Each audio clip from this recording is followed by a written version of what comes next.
ओबीसीला धक्का लागणार नाही असं म्हणत नको त्या लोकांना घुसवलं जातंय असं वक्तव्य वडेट्टीवारांनी केलंय। मराठा जीआरवरून विजय वडेट्टीवारांनी महायुती सरकारवर टीकास्त्र डागले।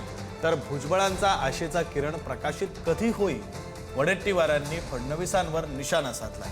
आशेचा किरण जीआर रद्द का करत नाही असा सवाल वडेट्टीवारांनी विचारलाय। तर भुजबळांनी मंत्रिमंडळ बैठकीत बोलून जीआर रद्द करून घ्यावा अशी मागणी सुद्धा वडेट्टीवारांनी केली।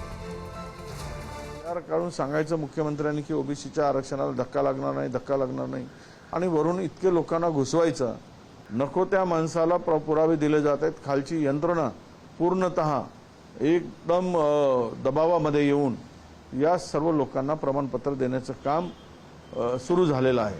आमच्या पंकजा मुंडे ताई यांनी जे म्हटलं होतं की याच्यावरची श्वेतपत्रिका काढा, सरकारच्या मंत्री म्हणतायत, तर मी कालच पत्र दिलं परवाच्या दिवशी आणि यावर श्वेतपत्रिका काढण्याची मागणी की किती मराठांना ओबीसी म्हणून ओबीसीकरण केलं तुम्ही आणि किती लोकांना प्रमाणपत्र दिलं हे माहिती द्या।